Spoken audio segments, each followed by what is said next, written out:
Hi, everyone. Welcome to the Climate Confident Podcast. My name is Tom Raftery, and with me on the show today, I have my special guest, Assaad. Welcome to the podcast. Would you like to introduce yourself? Thank you, Tom. Delighted to be here. My name is Assaad Razzouk, as it says on the screen.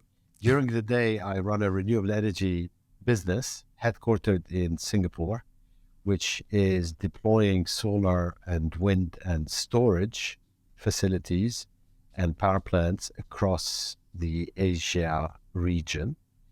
And then in the evening, some of your listeners might know I have a podcast called The Angry Clean Energy Guy, a book out called Saving the Planet Without the Bullshit, and I'm otherwise relatively loud on social media.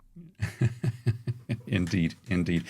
In fact, I don't remember where I came across you first, Assaad. I don't know, was it through the podcast or was it through LinkedIn? It was one of those two. But yeah, and you have a Twitter thread, a 3-year-long Twitter thread at this point where you talk about good news. But the reason I reached out to get you on the podcast today was because your most recent episode of your Angry Clean Energy Guy podcast was talking about good news out of Asia on energy in particular.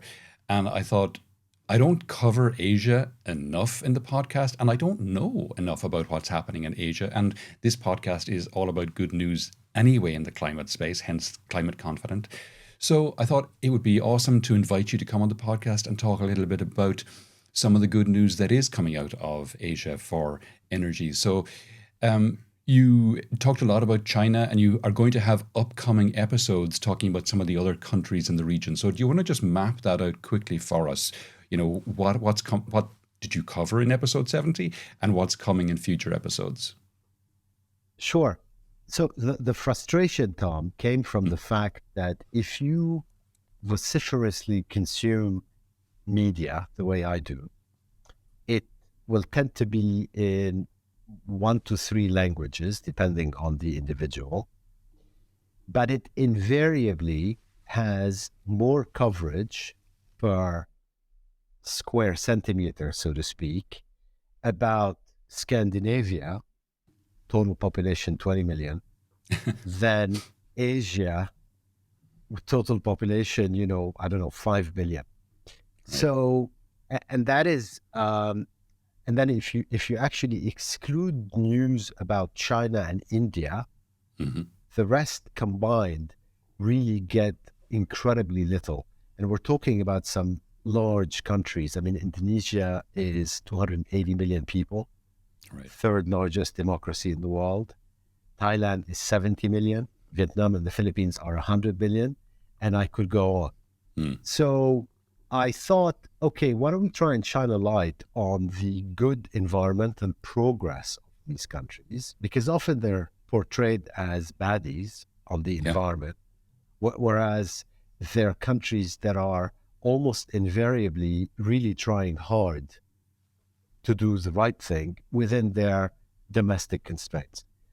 And so I started with China, as you rightly pointed out. The next episode is going to cover Indonesia. Then I'm going to move through Southeast Asia to do probably Thailand, Vietnam, and the Philippines, which are the 3 largest by population.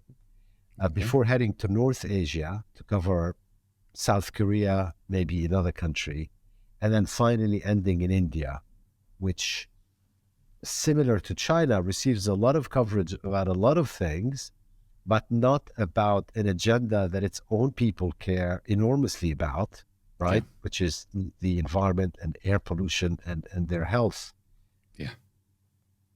So tell us some of the highlights. I mean, you've already gone through China, so talk to us a bit about that. But also, I'd love to hear about some of the other countries, because you and I were both, as you said, vociferous consumers of news. And so I am familiar with some of the things that are happening in China and also your podcast.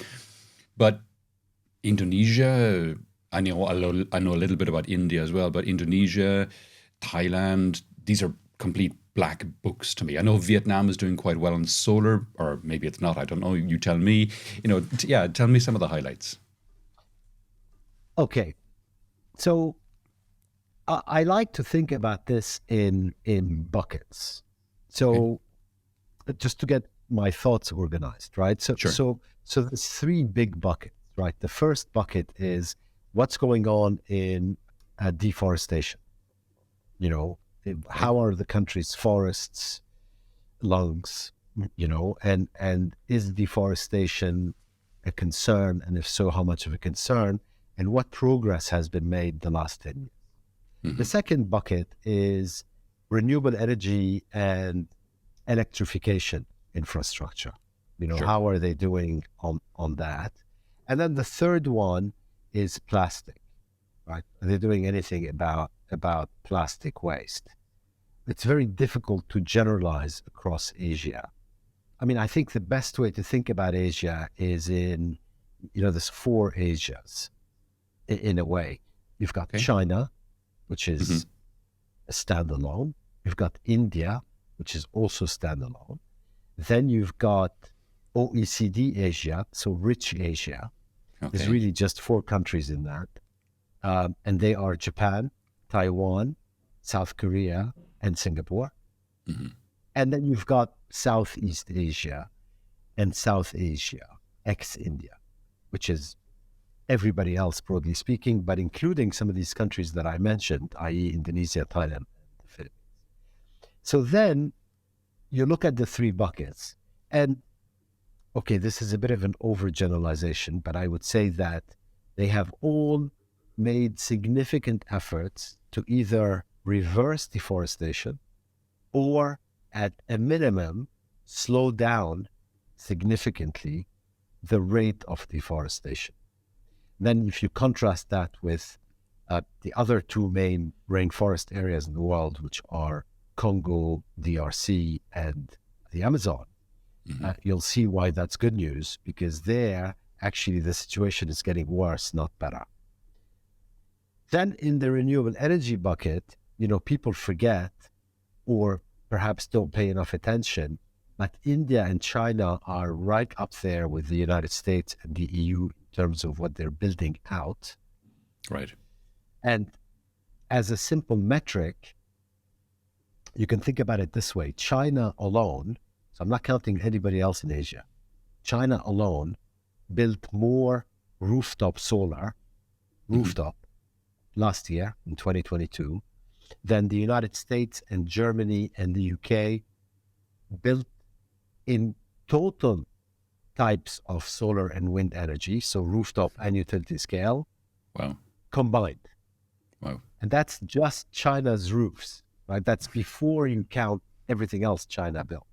Right. Similarly, you'd be very surprised if you went to Beijing because you won't hear a sound. The reason you won't hear a sound is they electrified the entire transport fleet: Right. scooters, cars, buses. It's quite odd as a feeling, but they have. Then if you and wherever you go, and if you look at the, I mean, Jakarta has banned single plastic bags, right? Okay. Cool. Jakarta, the capital of Indonesia. Just Yeah. as an example from the plastic bucket. Everybody's making efforts in all three buckets, and these efforts are hardly, if ever, something that you actually read about. Yeah. Yeah. Exactly. I mean, that's why I was delighted to hear your podcast because I mean, you talked about the reforestation efforts in China in the podcast, and the numbers you quoted there kind of blew my mind. So, do you want to repeat those for people who are listening? Because, like I said, I knew nothing about the reforestation. I knew a lot about the renewables that are happening in China, but I knew nothing about the reforestation. Yeah, look, the thing about China is, well, first of all, it's the world's most successful reforestation program ever. Right? Nobody's actually done what the Chinese managed to do. They spend $10 billion a year on this. They've been Wow. spending the 10 billion for over 10 years, Hmm. and they moved their reforestation roughly from under 10% at the end of World War II to 23% today. and they're taking it up to 30% in 2030. And so in terms of what they've actually done combined, it's just, you just kind of stop, as you said, and you have to kind of just internalize it and think about it because it's so huge. But China isn't alone. You know, India's got a very, very successful reforestation program as well. Indonesian civil society pushed very hard to slow the rate of growth in deforestation, you know, and then on and on. And so I think when we cover maybe these countries, you know, we can't just always cast them in a certain light and then forget about everything else. Sure. No, that makes sense. What would be, in your mind, some of the more successful renewable energy projects that have taken place in Southeast Asia in the last 5 years, let's say? There's something quite amazing going on in Southeast Asia right now, actually, which I'll share with you in a second. But if you look at the region as a whole, the most successful renewable energy program in the last 5 years had, emphasis on had been Vietnam, because Vietnam took renewables from 0 to 20%, you know, in the blip of an eye. And that's just because they opened the doors, right? Because if you open the doors, renewables are kind of a no-brainer. I mean, they're cheaper and they're cleaner. So why not have them? But I can tell you, over just the last 3 weeks, there's been an explosion of announcements on renewable energy across Southeast Asia. So first out the gate were Singapore and Indonesia, which announced that they're going to build a green corridor between them, which will attract something like $50 billion of foreign direct investment, and build in Indonesia the manufacturing capacity to export solar panels and inverters and batteries, you know, the whole clean tech value chain. And all because Singapore wants to be powered increasingly by renewable energy. Okay. With a goal of being 30% powered by renewable energy by 2035. Then, just a few days later, Thailand announced that it's increasing its own auction of renewable energy by another 3.6 gigawatts on top of the previous 5.2 gigawatts. But to put these numbers in perspective, so Thailand announced effectively a renewable energy auction which is greater than or about the same as France's installed solar power capacity.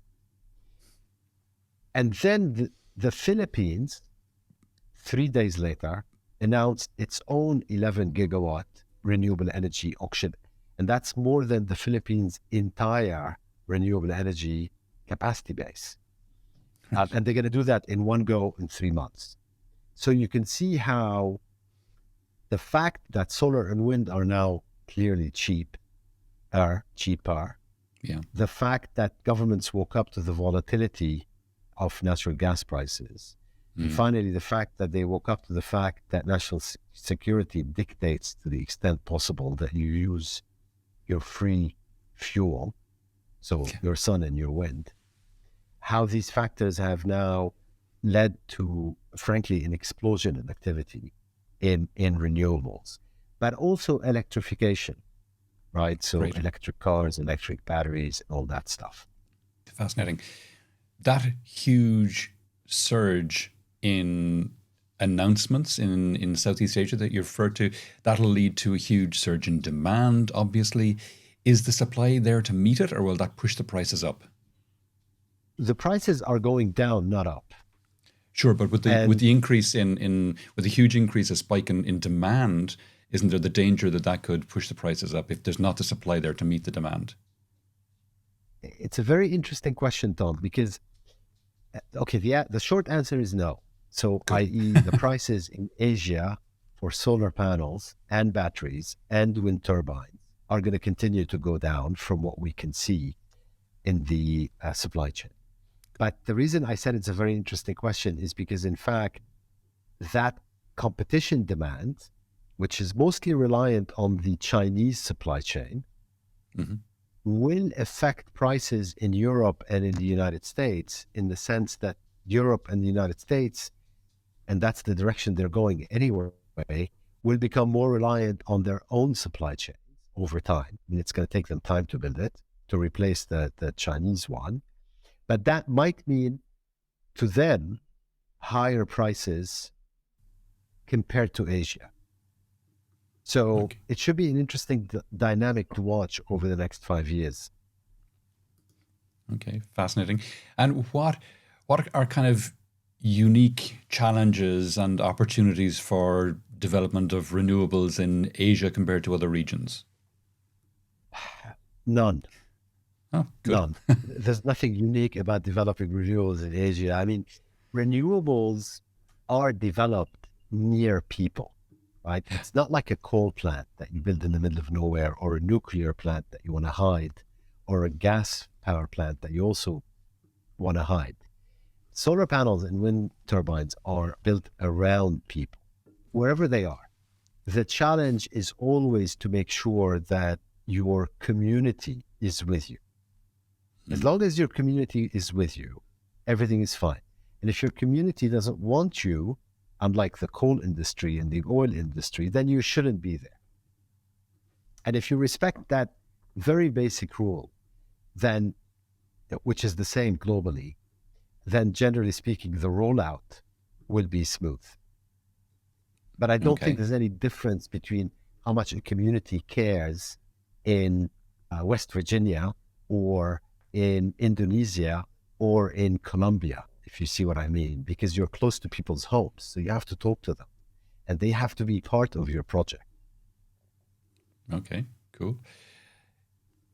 Can you share any inspiring stories of communities or individuals in Asia who've been positively impacted by the transition to renewable energy?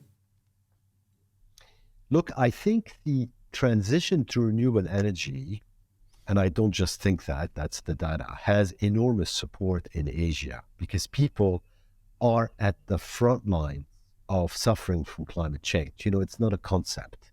Mm, And governments, by and large, don't have the money to build defenses or spend on disasters the way they might in richer economic environments.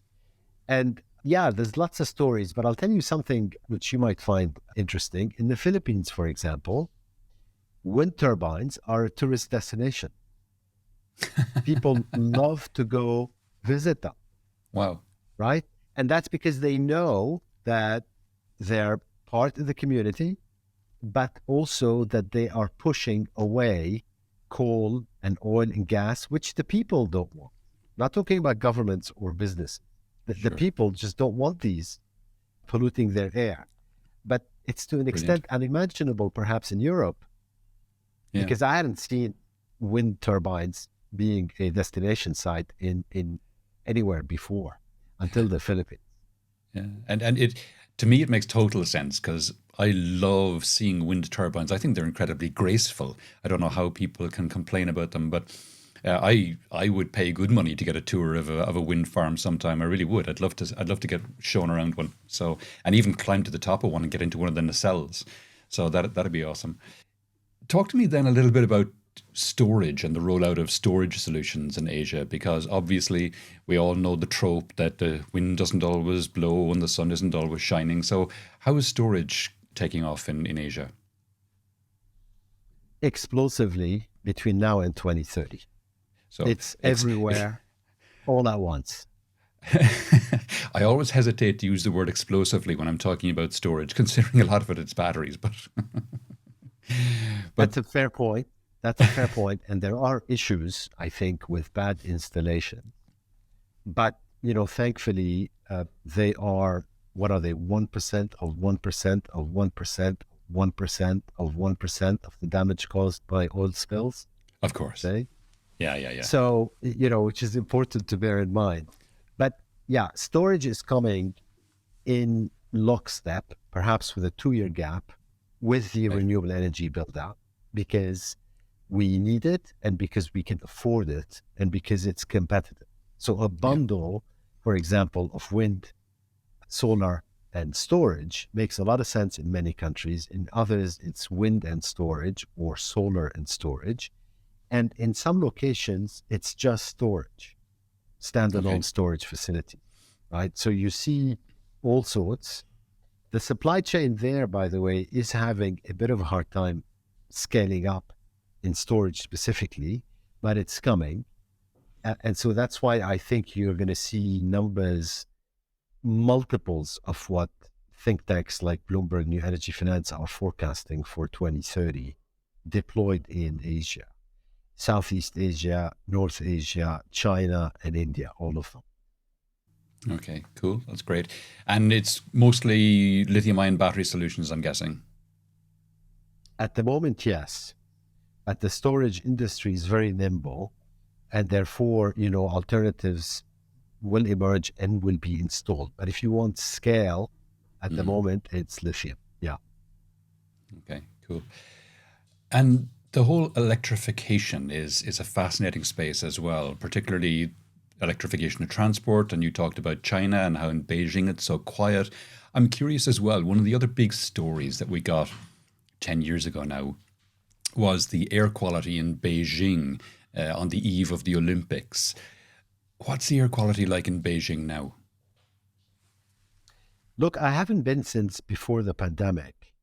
Okay. But if you follow the data, it's vastly improved over the last decade through not only electrification, but also pushing some of the manufacturing out and away and shutting down things periodically. So there's a lot more to do in terms of air quality. India's got probably the biggest job Yeah.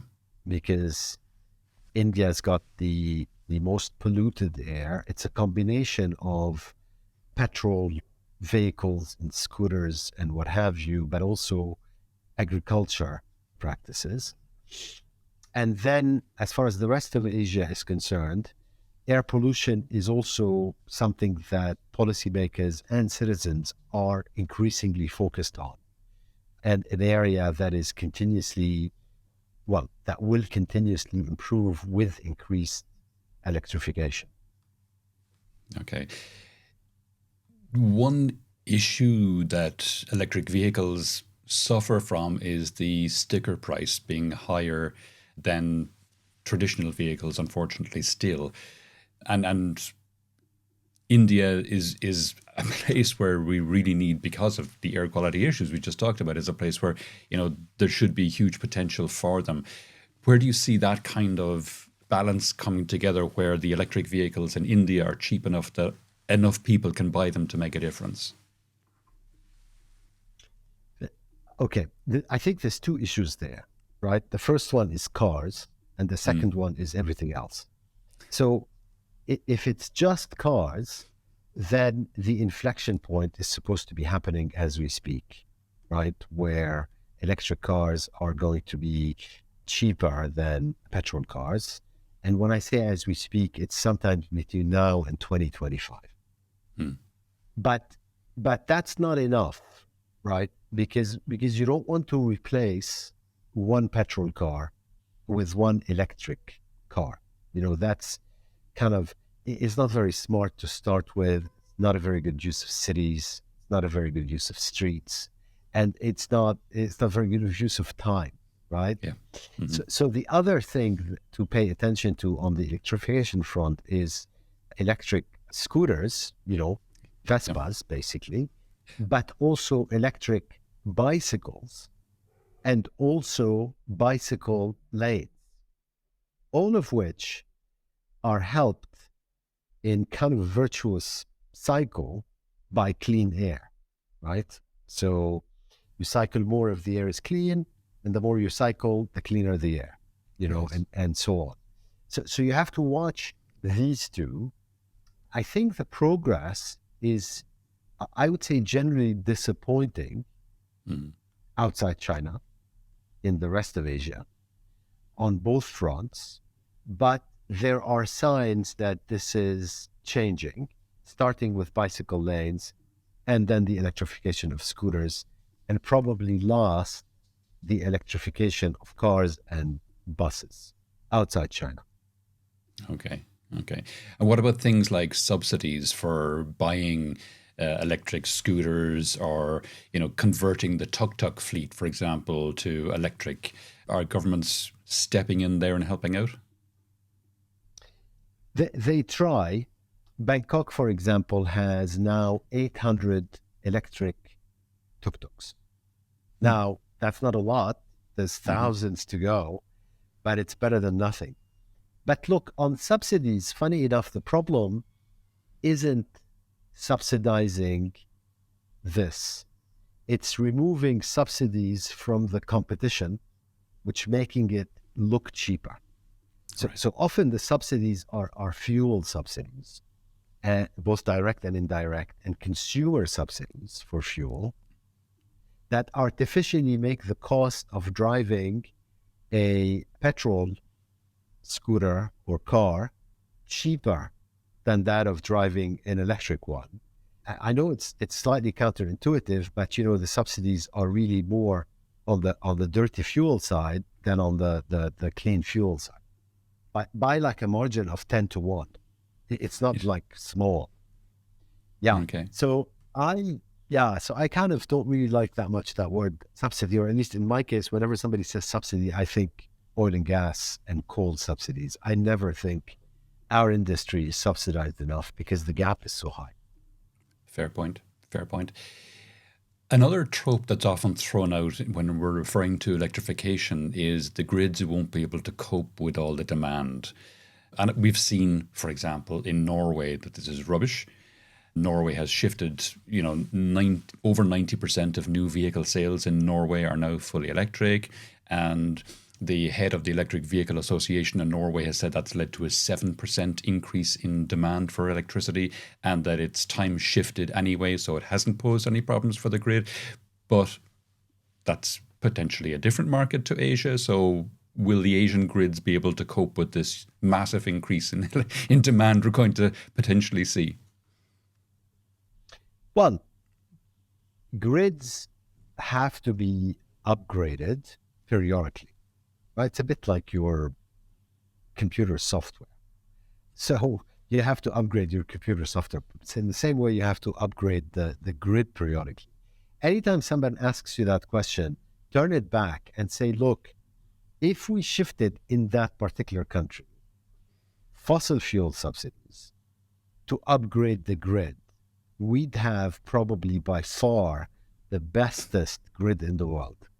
So, these are strange questions in some way because it's not actually about upgrading the grid, right? It's about whether we're spending enough money to upgrade the grid. And it's not just to cope with renewables, it's to cope with technology improvements across the board. Sure. And yeah, some countries are doing a better job than others. Everybody's investing in it. That does mean that renewable energy gets curtailed sometimes, but Hmm. so does a coal-fired power plant, and so does a gas-fired power plant. It's Yeah. not like renewable energy is in a world of its own. So I'm not too worried about grid because I know firsthand what the investments are around Asia in grids, and it's going to be, a continuous catch up, but it's going to continuously get better. Sure. Sure. Sure. Good. Good. Good. You mentioned the third bucket of plastics. So, who in Asia are doing a good job in plastics, and who are kind of the laggards?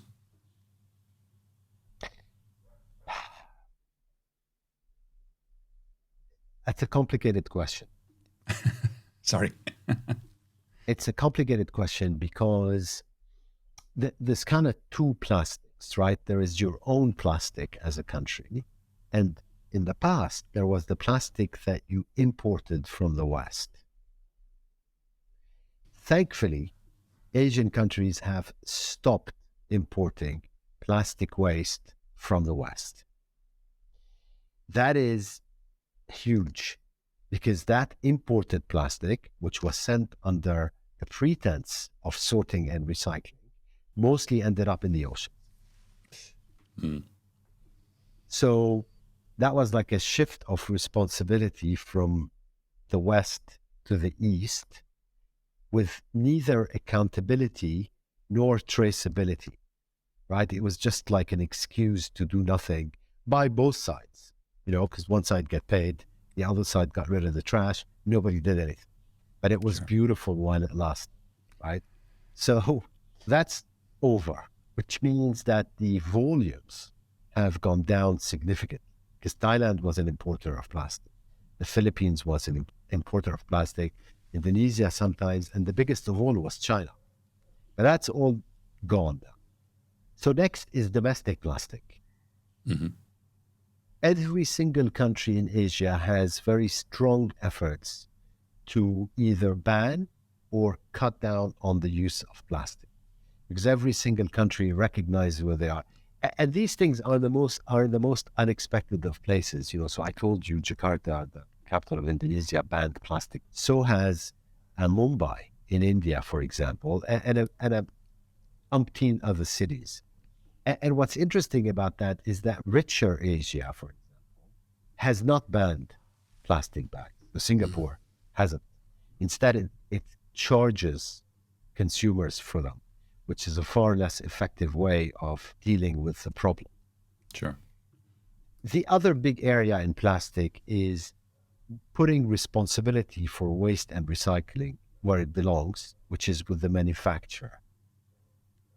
And some countries have started to introduce legislation in this regard, including, for example, Indonesia, where now as a manufacturer, you have to be a lot more careful. And by the way, these are things that don't exist in the United States, for example, where a petrochemical plant doesn't have to track down its plastic nor do anything about the waste that is generated from all that plastic ever. So I think it's looking much better than people think. And my current observation is that it is continuing to improve. And that is very nice to see. But we have to encourage it, and we have to nurture it, and we have to participate. Yeah. Yeah. Great. Super. Assaad, we're coming towards the end of the podcast now. Is there any question that I haven't asked that you wish I had, or any aspect of this we haven't touched on that you think it's important for people to think about? Look, I'm grateful for the opportunity to talk to you. I do think Asia needs a lot more airtime, and I think we have given it its due in the time that we both have. So that's great. Thank you. Okay, superb. If people would like to know more about any of the things we discussed in the podcast today, Assaad, or more about yourself or Gurin Energy, where would you have me direct them? Well, the best place probably is the angrycleanenergyguy.com, which is the podcast home, or the book, Saving the Climate Without the Bullshit, or finally, Gurin Energy's website. I'm relatively easy to find from that perspective. Great. And I'll put links to all of those in the show notes so everyone has access to them. Assaad, thanks a million for coming on the podcast today. Pleasure. Thank you.